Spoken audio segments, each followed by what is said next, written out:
porque esto no genera confianza, al contrario, aumenta el grado de desconfianza porque hay una información incompleta y la verdad a medias es una mentira.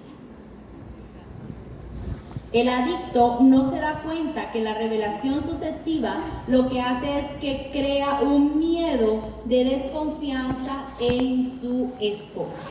El paso número 2 es la crisis y la decisión. La mayoría de los adictos llegan a esta etapa porque han sido forzados por eventos o por personas. Es habitual en esta etapa donde el adicto se rinde al proceso de sanidad por el dolor de sus acciones y las decisiones que han causado. Se dan cuenta de que no pueden evadir el problema si no hay que enfrentarlo. Entonces, cuando ya llega la crisis es cuando ya destapa la olla, cuando ya llegan las pruebas, cuando ya se confirma realmente que hay un caso positivo y no es para COVID. Entonces, exactamente. Entonces, cuando ya llega la crisis, cuando ya llega el detonante, cuando de pronto la amante llama y dice, yo estoy con su marido, yo hago esto con su marido, yo esto, o llegan las fotos, o llegan los videos, o llegan las evidencias, o la información se confirma, entonces eso genera una crisis, genera un caos.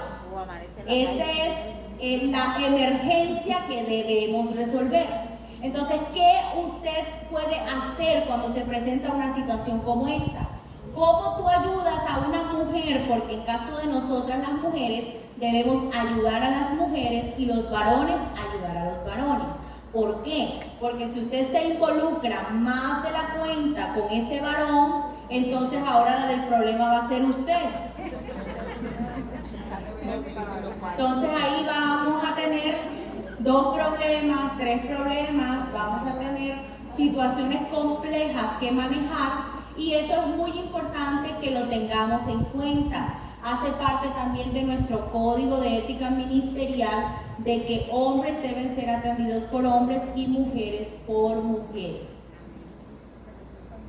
Entonces, ¿qué hacemos con estas mujeres? Pues enfrentar la crisis.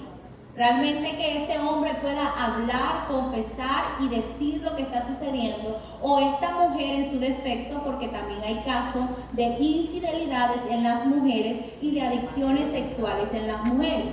Todo tipo de adicciones se pueden presentar tanto en el varón como en la mujer. Luego de que pasa la crisis, entonces viene la otra etapa que sería la tercera, que es la conmoción. ¿Y ahora qué vamos a hacer? ¿Qué vamos a hacer con la información? ¿Qué vamos a hacer con las pruebas? ¿Qué vamos a hacer con la víctima? ¿Y qué hacemos con el victimario?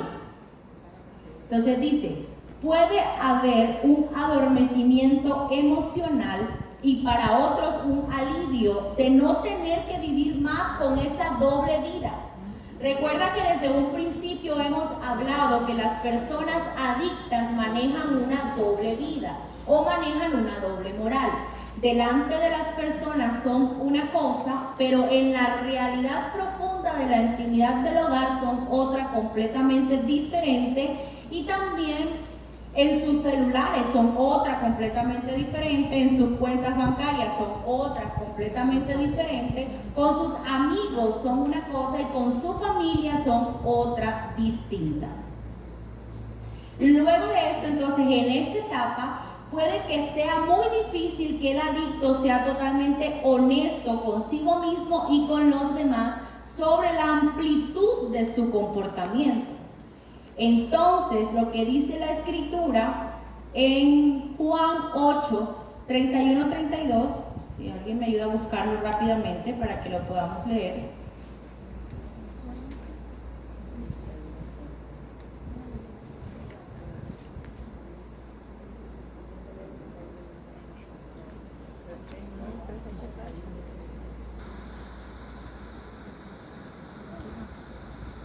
Dice, Jesús se dirigió entonces a los judíos que habían creído en él y les dijo, Si se mantienen fieles a mis palabras, serán realmente mis discípulos y conocerán la verdad y la verdad los hará libres.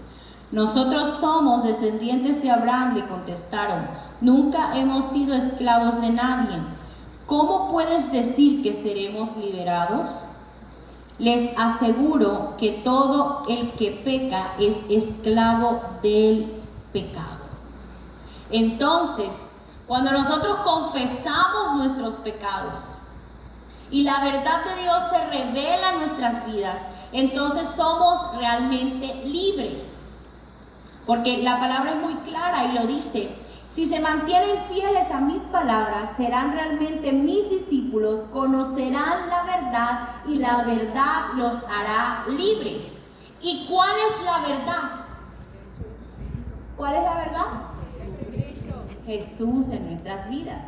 La palabra dice: Jesús es el camino, la verdad y la vida. Entonces, cuando recibimos a Jesús como nuestro Señor y Salvador, entonces hay perdón de nuestros pecados, pero también hay salvación y vida eterna. Lo que nos dice aquí es que debemos ir a la confesión, al arrepentimiento, lograr sacar lo que hay en nuestro corazón para que esta persona pueda ser realmente libre y pueda recibir sanidad. Porque si no hay confesión, no hay sanidad.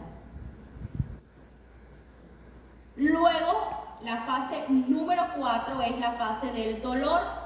Entonces viene esta fase difícil, tanto para la esposa como para el esposo. Porque aquella mujer que se enfrenta a una verdad de un adicto sexual es muy doloroso. Tener que recibir esta información de que estuvo con otras mujeres, de que hizo X cantidad de cosas, no es fácil para una mujer recibir esta información. No es fácil para unos hijos enterarse de muchas cosas. No es fácil incluso para los padres de esa pareja el poder enterarse de esto. Algunos padres pueden hasta cuestionarse y decir: Dios mío, pero yo qué crié. Si mi hijo no era así cuando vivía en mi casa. Si mi hija no era así cuando vivía en mi casa. Entonces es aquí donde el adicto se da cuenta de qué tan devastadoras han sido sus comportamientos para los demás y para él mismo. Típicamente involucran negación, enojo ante la pérdida, aceptación de la realidad y tristeza. Entonces, algunas mujeres no aguantan este tipo de información. Algunas mujeres no logran soportar todo lo que el esposo ha hecho, o todo lo que la esposa ha hecho, o todo lo que los hijos o cualquier situación que hayan enfrentado. Y lo que hacen simplemente es decir: hasta aquí llegó este matrimonio, yo pienso que lo mejor es que dejemos las cosas así, tú con lo tuyo, yo con lo mío, nos repartimos los bienes, nos repartimos los hijos y todos somos felices. Pero como nosotros estamos aquí para poder ayudar a esas personas que están en crisis, que están en dificultades, que están pasando por un momento duro en su vida, entonces es allí donde a través del Espíritu Santo Dios nos usa para poder llegar a estas mujeres, a estos hombres, poder darles una palabra que los edifique, poder ayudarlos a salir de esa negación, de ese error, de ese hueco profundo en el que se encuentran. Después de este paso viene el siguiente y es el reparo.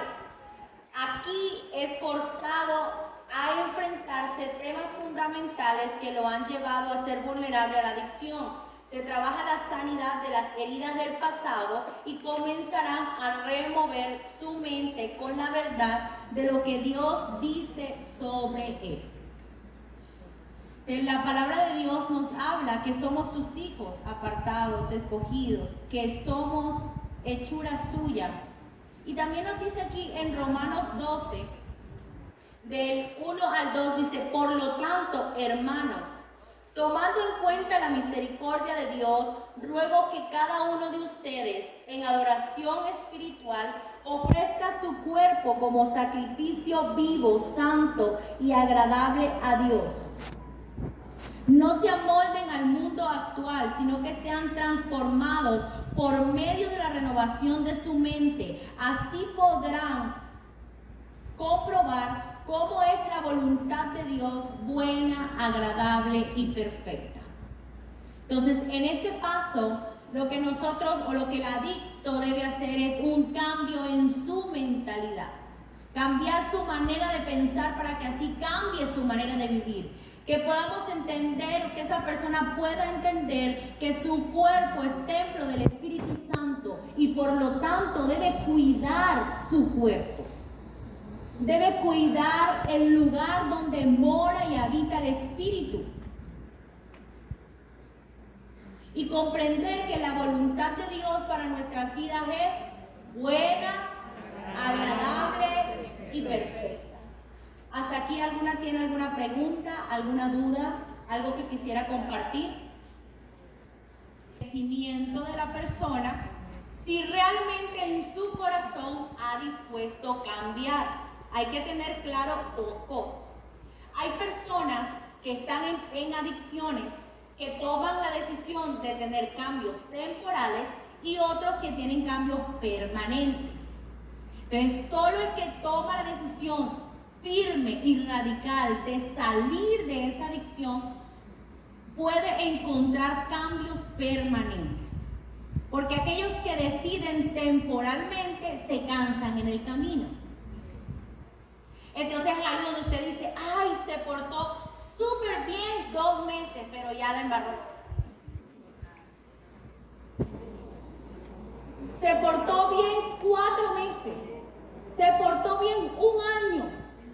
Hizo todo lo que tenía que hacer, fue a la iglesia, fue a las citas con el pastor, hizo el encuentro de sanidad interior, compró el libro de Deseo Ser Puro, los que estaban en unión libre se casaron, los que estaban de pronto en alguna situación difícil asistieron al curso de matrimonio, fueron al encuentro, no se perdía ninguna actividad de la iglesia, don actividad de la iglesia, actividad que iba.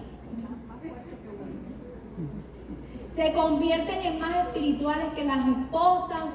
Todo es Dios, gloria a Dios, Dios te bendiga, mi hermano, amén, aleluya. Y después de un tiempo, todo eso se perdió.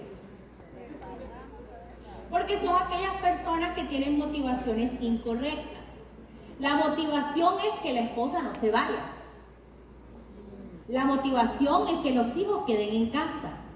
La motivación es que ella vea que yo estoy más o menos cambiando para que ella no me deje, para que no tome la decisión de llevarse a mis hijos o los que tienen bienes, para que no me quite los bienes, no me quite la empresa, no vaya a repartir lo que tenemos porque entonces quedo yo sin una liquidez financiera o se va de pronto a disminuir mi capital adquisitivo.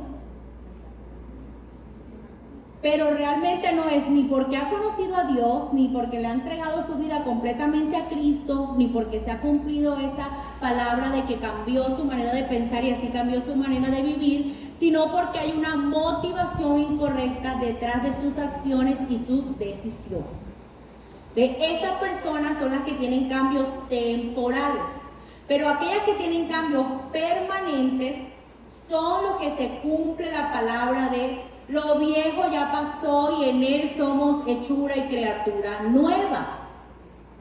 Son aquellos hombres y mujeres que realmente han nacido de nuevo en Cristo. Son aquellos que tomaron una decisión real y genuina de seguir a Dios, de cambiar su manera de pensar, de cambiar su estilo de vida, de tomar decisiones diferentes, de honrar a Dios, porque cuando amamos primeramente a Dios, tememos fallarle a Dios y como consecuencia a esto no le fallamos al hombre, no le fallamos a la esposa, no le fallamos al esposo, tenemos principios claros, convicciones claras, nos regimos bajo la palabra y la instrucción de Dios para nuestras vidas. Entonces, estas son las personas que realmente llegan a un crecimiento Y es lo que cambian en su comportamiento y en su mentalidad todo lo que necesitan para salir verdaderamente de la adicción. Entonces, allí hay una gráfica que quiero hablarles verbalmente, porque algunas no tienen el libro, para las que lo tengan lo pueden buscar. Dice, ¿qué hago ahora y hacia dónde voy? Luego de que ya se presenta todo esto, de que hay un crecimiento, de que esa persona toma la decisión de continuar, de que esa persona toma la decisión realmente de cambiar, ¿qué hago? Porque algunas personas dicen, bueno, ya mi esposo cambió, ya todo está color de rosa, ya seguimos a Cristo, ya estamos en nuestra mejor temporada, y después de esto, ¿qué? ¿Algunas se han hecho esa pregunta?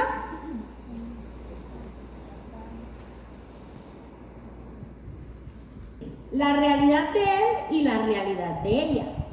Dice, me estoy convirtiendo, la realidad de él, me estoy convirtiendo en un hombre de integridad.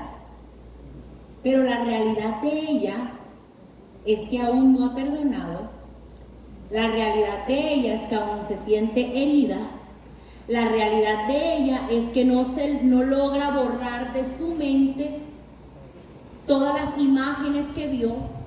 La realidad de ella es que no ha borrado de su corazón esas palabras maldichas. La realidad de ella es que no ha borrado las ofensas y que no ha sanado de verdad. Entonces la realidad de ella es, he sido traicionada. Entonces el hombre puede hacer muchos esfuerzos y se puede ver el cambio, se puede ver el progreso. Pero ¿qué pasa en el corazón de la mujer? Porque por ahí dice un dicho que el que hace se le olvida, pero al que se la hace no. Entonces, es allí donde viene el proceso, porque el proceso no solamente es para el hombre o para la mujer que está en la adicción, sino también para esa persona que ha sido herida, que ha sido maltratada, para ese esposo, para esa esposa, que ha asumido las consecuencias de las fallas de su pareja, que ha tenido que experimentar el sufrimiento en carne propia, que ha tenido que ver a sus hijos llorar, que ha tenido que ver a su familia padecer, que muchos por el desorden y las adicciones incluso pierden el carro, pierden la casa, pierden de pronto el empleo. Entonces ya los hijos pasan necesidad, la esposa también pasa necesidad. No hay para matricular a los niños a la universidad, no hay para pagar el colegio, no hay para hacer un buen mercado. Porque hay consecuencias. Si hay un proceso de perdón, de restauración y de sanidad, pero eso no te exime de las consecuencias. Porque todo lo que hacemos en la vida tiene una causa y un efecto. Todo lo que siembras vas a cosechar y hay una consecuencia de tus acciones y de tus decisiones. Y si estas son buenas, las consecuencias serán buenas, claramente. Pero si estas son malas, también hay consecuencias que son negativas para una familia y para una generación. Entonces, la realidad de él, nunca la he amado como ahora. Y la realidad de ella, nunca me había sentido sin valor y no amada. La realidad de él, estoy empezando a ver cuánto valoro nuestro matrimonio. La realidad de ella, nunca me había dado cuenta de lo poco que le importa nuestro matrimonio. La realidad de él, finalmente soy un hombre honesto. La realidad de ella, ¿cómo pudo él vivir una mentira como esta? La realidad de él, entiendo que el proceso de sanidad toma de 3 a 5 años, pero estoy seguro de que puedo completar el camino a la sanidad en 3 años. La realidad de ella, 5 años enfrentando este dolor, parece una eternidad. Entonces, el hombre puede hacer su mayor esfuerzo en restablecer la confianza, en hacer buenas obras, en conquistarla nuevamente, en restaurar la relación con sus hijos, en resarcir el daño que hizo por muchos años, en recuperar incluso bienes materiales y darle una buena calidad de vida a su esposa o a su esposo en su defecto. Pero ¿y el corazón de la otra persona?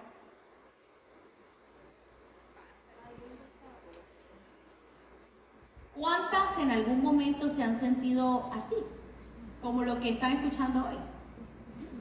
Sin temor. Porque es difícil. Es difícil que te engañen, que te traicionen, que te mientan. Cuando yo estuve en el noviazgo con mi esposo, nosotros iniciamos nuestra relación de noviazgo con intención de matrimonio, porque desde que empezamos nuestro noviazgo, el Señor había dado una palabra y era que nos casaríamos. Y desde que iniciamos una amistad con propósito, yo sabía que el destino final de esa relación era el matrimonio. O sea, siempre fue muy claro que yo sería su esposa. Y fue una palabra que el pastor Eduardo y la pastora Janet recibieron, y ella fue siempre una mujer muy enfática en que o es pari o es pari, no hay otra opción. Y muchos aquí lo saben, que han estado, que estuvieron en Garopal cuando yo llegué a mis 15 años, que era la niña delgadita, pesaba como 46 kilos, muy tierna. Muchos me conocen desde ese entonces. Y ellos siempre le decían a todo el mundo. La pastora tenía una foto mía en su Biblia y ella en las consejerías le mostraba a la gente: esta es mi hija, la esposa de mi hijo. Y a todos les mostraba. ¿Cuántos les mostró la foto? Sí, ella a todos les mostraba una foto mía. Y decía que yo era la esposa de su hijo.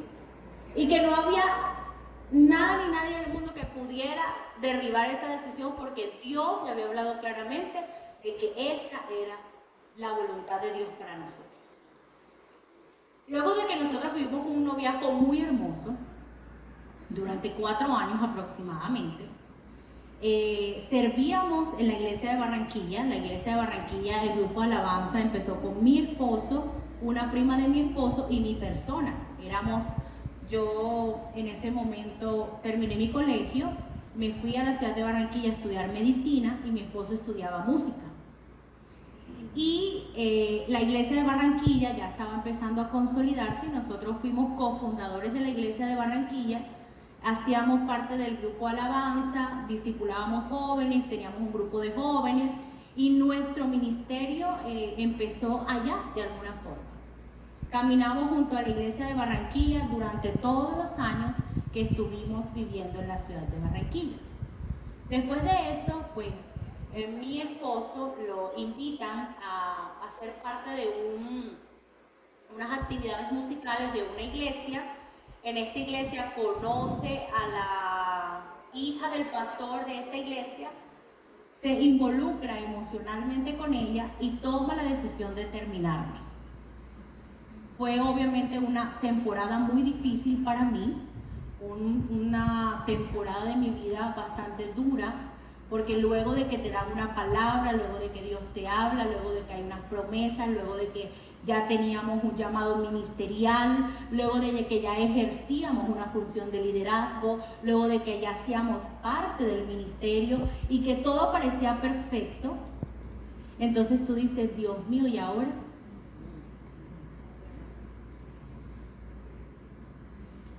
El tener que enfrentar todo eso, el tener que verlo con esa persona, el tener que continuar en la iglesia aún él estando con alguien más, el tener que experimentar tantas situaciones difíciles, porque fueron tiempos bastante duros.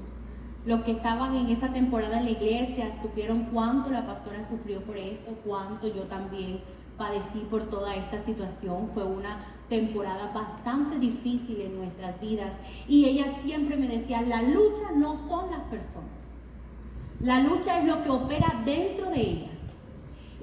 ya Dios dio una palabra, Dios lo va a cumplir, porque Él no es hijo de hombre que miente ni se arrepiente. Y esta es la promesa que has recibido de parte de Dios. Y Dios te ha dado palabra, y Dios te ha dado promesa, y Dios esto, y habíamos hecho esto. Pero el corazón se duele, porque somos humanos. No somos de piedra, ni tampoco somos de hierro. Yo tuve que enfrentar todo eso. Tuve que enfrentar una traición, varias traiciones. Tuve que enfrentar una confianza destruida. Tuve que enfrentar muchas situaciones, porque no fueron una, ni fueron dos, fueron varias. Porque en ese momento mi esposo luchaba con algo que se llamaba inmoralidad sexual, que era una maldición que venía arrastrando de sus generaciones pasadas y que puede alcanzar a otras generaciones. Entonces, en algún momento, cuando nos descuidamos y cuando nos desenfocamos y perdemos el norte de lo que Dios nos está diciendo, pueden alcanzarnos esas maldiciones. Por eso yo puedo hablar también con mucha propiedad acerca de esto, porque fue algo que también viví, que lo experimenté. Gracias a Dios no fue en el matrimonio, pero sí fue en el noviazgo. Y no es nada fácil tener que enfrentar el engaño, la mentira, tener que enfrentar, tener que ver a esa otra persona, tener que estar en la misma iglesia, tú sentada en una silla y la otra persona con él aquí, y cuando más me veían a mí, más lo abrazaban, más lo besaban, más se le montaban encima y todas estas cosas. Y todo eso fue en la ciudad de Barranquilla, porque eso no pasó aquí en Valledupar, eso pasó allá. Entonces algunas personas dicen, ay, pero es que la pastora Fari, ella llegó cuando se casó. No, yo tengo 15 años de estar en esta iglesia. Sino que algunos de los años fue en Barranquilla, ministrando en la iglesia de Barranquilla, sirviendo en la iglesia de Barranquilla y apoyando la obra en la iglesia de Barranquilla.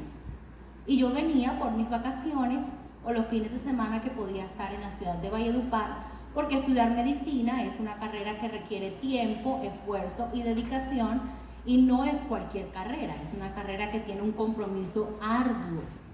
No podía estar todos los fines de semana aquí. Entonces, esas son unas de las experiencias que yo personalmente he vivido y que enfrenté. Después de esto pasaron muchas situaciones y llegó otra persona, se vieron otras vivencias, y la pastora seguía ahí firme y ella decía, hija, eres tú, yo no acepto otra persona en la vida de mi hijo porque eres tú, no puede ser otra persona. Y hasta que Dios cumplió también el anhelo en el corazón de ella. Y ella pudo partir a la presencia de Dios viendo a su hijo casado, cumpliendo sus sueños, compartiendo con su nieto y haciendo lo que el Señor nos ha mandado a hacer.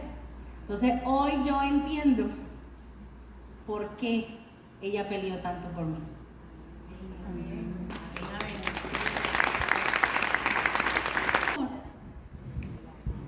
Y yo decía, Señor, ¿qué propósito tan grande debe haber entre nosotros que esta mujer peleaba y me defendía de todo el mundo? Porque yo nunca me sentí su yerna, yo siempre me sentí su hija. Siempre me sentí hija de los dos. Siempre fui su hija, porque ellos me defendieron a mí contra viento, contra marea, contra tempestades. No dejaban que nadie hablara de nosotros, que nadie se enfrentara a nosotros. Los primeros escudos que nosotros tuvimos por años fueron ellos. Y hoy yo puedo decir, Señor, era tu voluntad. Y ella tenía una conexión tan divina. Yo siempre lo he dicho, siempre digo que ella tenía una conexión divina y directa con el cielo, que le creyó a Dios en todo tiempo. Y así debemos ser nosotros, creerle a Dios en todo tiempo. Aunque no veamos el resultado final, aunque no veamos lo que nuestros ojos quieren ver hoy, aunque veamos que esa persona no va a cambiar. Yo en algún momento le dije a ella, ya estoy cansada.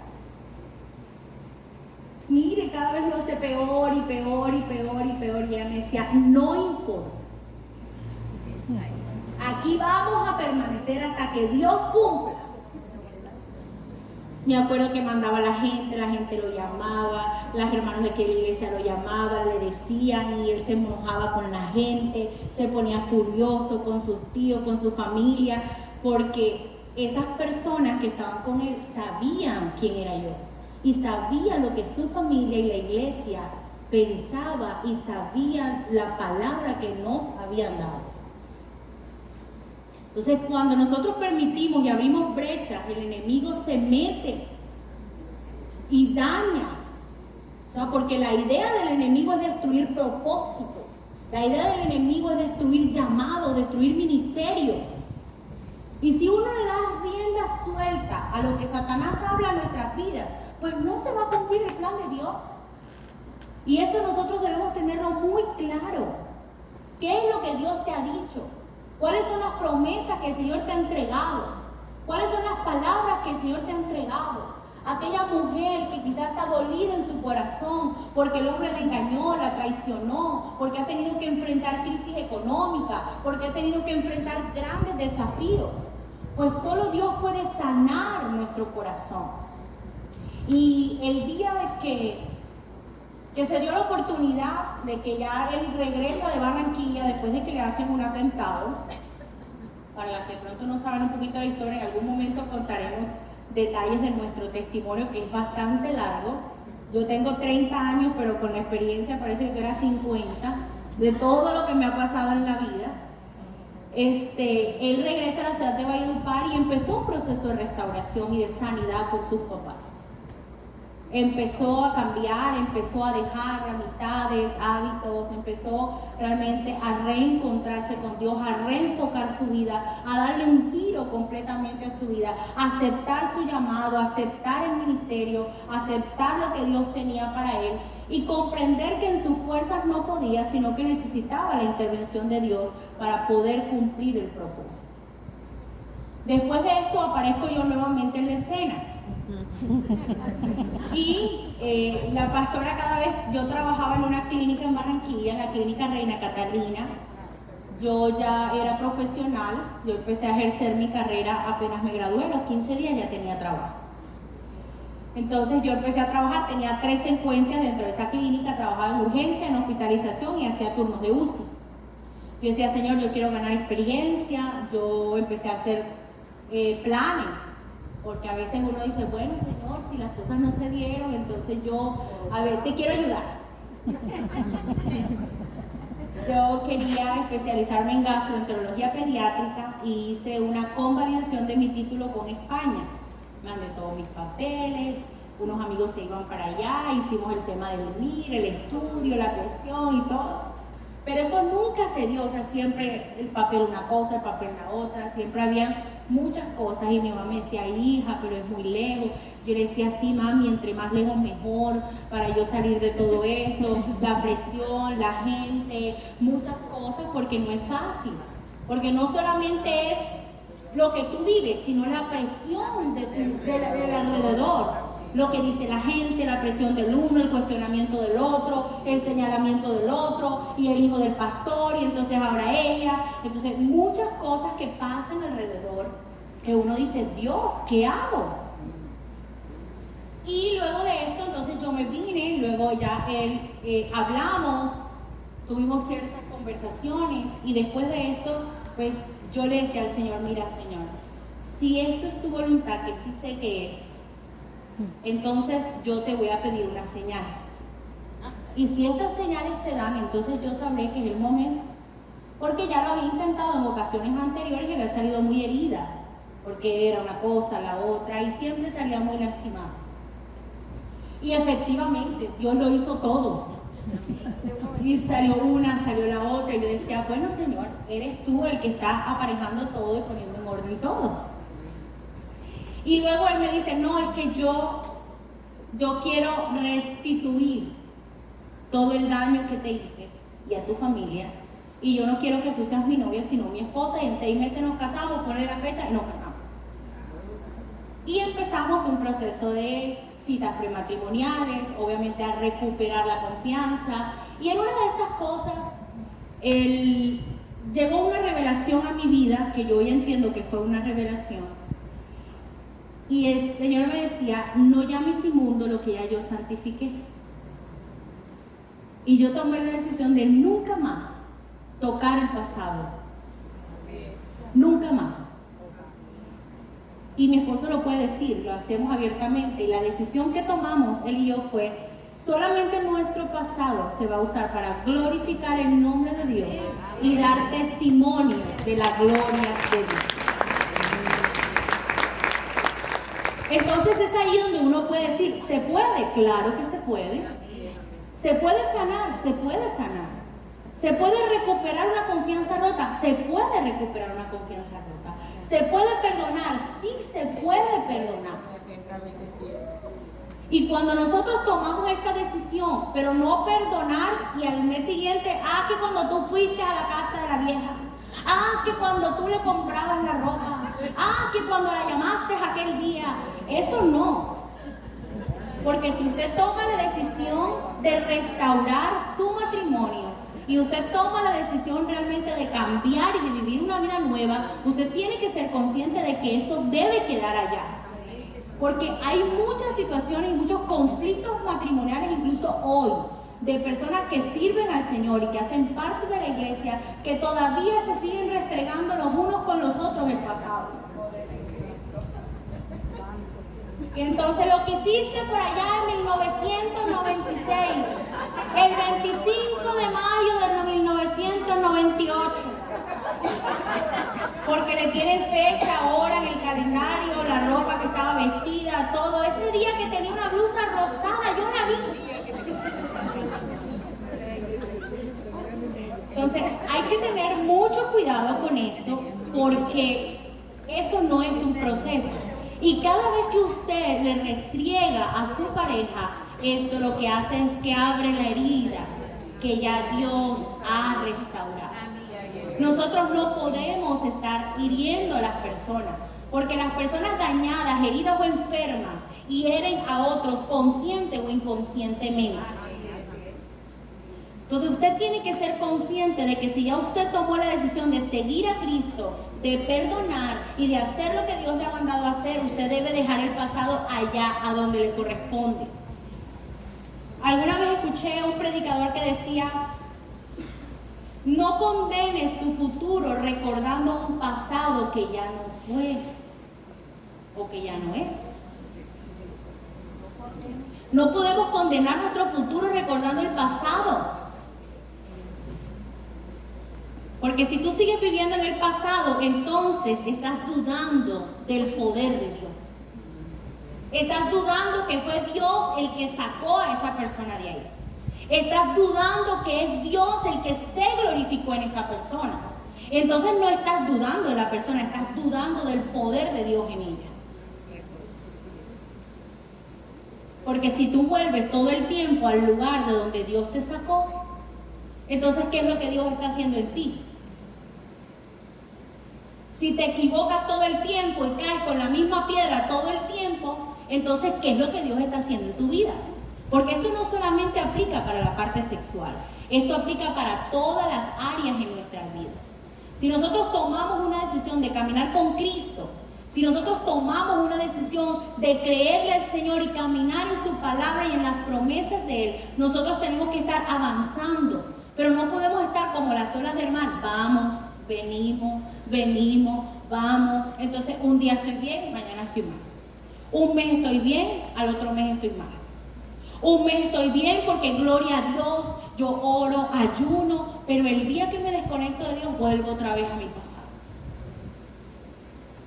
Señor, yo casi lo perdoné, pero no. Porque nunca se me va a olvidar el día. Claro, todos hemos tenido que enfrentar momentos difíciles. Ustedes no saben cuánto duele perder un papá. Yo perdí al mío a los 3 años, siendo una niña. Lo mataron los paramilitares en la puerta de su negocio, 6 tiros. Y tener que vivir una vida sin padres es duro, es difícil, es doloroso.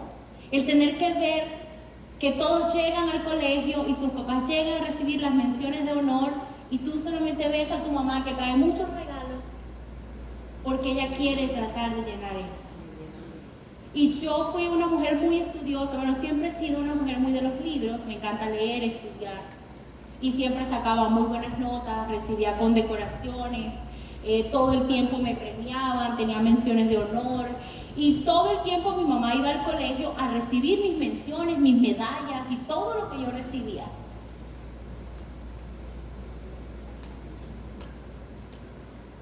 Pero ahí es donde entra Dios en el asunto. Cuando nosotros decidimos realmente creer y confiar en Dios. Cuando nosotros tomamos la decisión de perdonar y empezar una vida nueva. Cuando nosotros tomamos la decisión realmente de hacer algo por nosotros y no pensar en culpar al otro de las decisiones y de las acciones, sino yo tomar acción frente a lo que vivo en mi vida. Usted tiene que en este tiempo y en este entrenamiento reconocer cuáles son las marcas y las heridas en su corazón. ¿Qué es lo que usted tiene que sanar? Porque este entrenamiento no es para otros, primeramente es para ti. Porque aunque tú no tengas un esposo o que no hayas vivido una situación como esta, es para que puedas aprender, porque esto aplica para todas las esferas en la vida. Entonces, aquí hay unos puntos de sugerencia para terminar. Dice, número 1, aprender todo lo que puedas sobre la adicción sexual para que puedas comenzar a ver que no se trata de ti, sino de la manera en que el adicto ha aprendido a medicar su dolor. Número 2, mira con honestidad a tu propia realidad. Número 3, comprende que tienes la autoridad espiritual para orar por el adicto. Hay un elemento espiritual en la adicción. Entonces, es allí donde nosotros como mujeres tenemos que levantarnos como esas guerreras, mujeres esforzadas y valientes y pelear. Usted tiene que recordar que en Génesis Dios le dio la autoridad y la potestad a la mujer de derribarle la cabeza a la serpiente.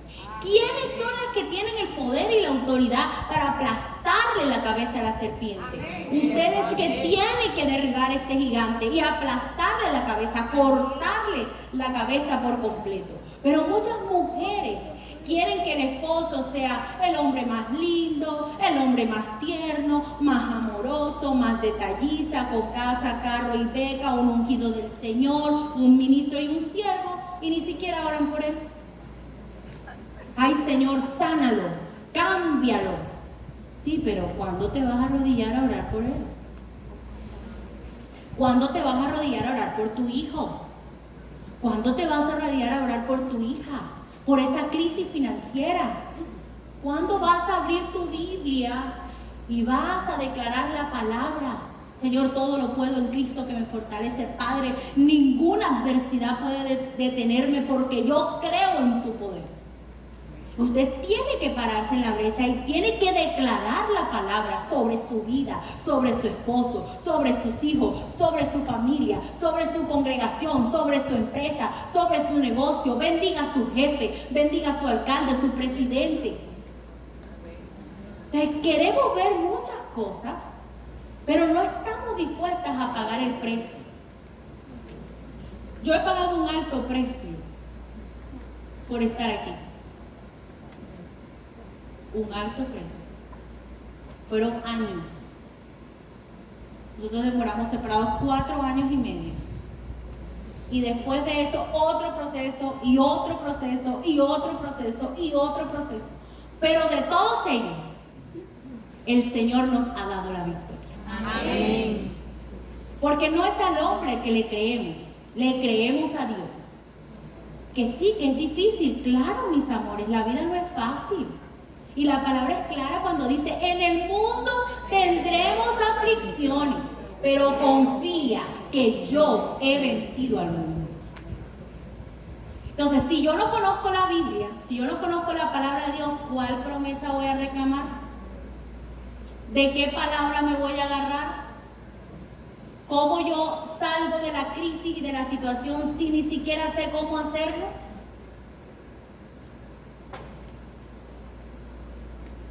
Orar para que el adicto se dé cuenta de que él es incompetente para controlar este problema. Como la mujer en el pozo, el que tiene que enfrentar el hecho de que no tiene esperanza alguna de tratar con esto alejado de la gracia de Dios y del agua viva que Él nos ofrece a todos. Una persona que tiene una adicción no puede salir solo de la adicción. Necesita ayuda. Y ahí es donde está la intervención del amigo, del líder, del pastor. Orar juntos, orar para que Dios se revele cuáles son esas heridas, esos traumas que hay escondidos. Porque a veces nosotros podemos tener traumas y heridas de años y no nos damos cuenta, no somos conscientes de las heridas, de las grietas, de las marcas que tenemos. Y si yo no soy consciente de esto, pues yo no lo voy a sanar. Yo llegué a este lugar porque primero la pastora me vio en una foto que mi esposo tenía mía. Ella me conoce a mí por una fotografía y le dice, ella es tu esposa, tráela que yo la quiero conocer. Y así llegué yo aquí. Yo llegué a la iglesia de Garupal. Ella me conoce mi historia, ora por mí y me dice, vamos a hacer un proceso de sanidad interior. Y ella fue mi mentora, fue quien hizo mi proceso de sanidad interior personal. Dios, a través de ella, me ayudó a encontrar una verdadera paternidad, a que yo aprendiera a conocer a Dios y a depender real y genuinamente de Él, a que yo pudiera llamar a Dios Padre, a que yo pudiera recuperar esa identidad de hija y a que yo pudiera salir de esa orfandad en la que algún día me encontré, porque hoy no lo estoy. Hace muchos años que ya yo recuperé todo esto, pero porque tuve una mentora, tuve una persona que me ayudó, que me respaldó, que oró por mí, que lloró conmigo, que rió conmigo, que me abrazó. Y eso mismo pasa con el adicto. Eso mismo pasa con las personas que tienen este problema. Orar porque a pesar de lo que hayan hecho, se den cuenta de cómo la mujer puede ayudarles, pedirle a Dios que abra su corazón para recibir el profundo amor de Dios. Y luego de que hay una renovación en su mente, en donde la manera de pensar de Dios se convierte en la forma de pensar del adicto. Porque la clave de todo esto es el cambio de la mentalidad. Porque cuando hay una renovación en tu mente, el que controla su mente y renueva su mente, cambia su vida. Hay que cambiar la perspectiva como vemos la vida. Hay que ver las cosas desde la óptica de Dios y cómo Dios nos está presentando cada situación que enfrentamos.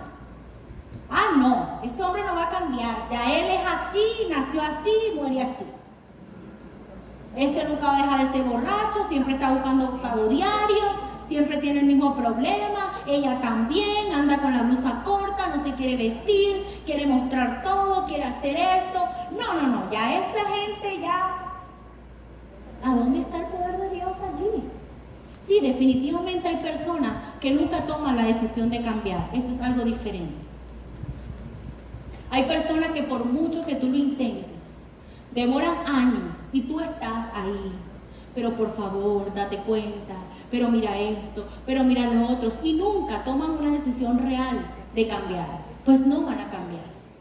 Pero aquella que realmente toma la decisión de decir, yo quiero que mi vida sea diferente, ahí Dios obra sobrenaturalmente y esa vida es cambiada y transformada. Porque así como tú y yo llegamos un día a la iglesia, quizás con la vida rota, destruida, con el corazón destruido, Dios ha hecho cosas maravillosas. Usted y yo somos un testimonio del poder de Dios. Les invito a que se pongan en pie para terminar con una oración.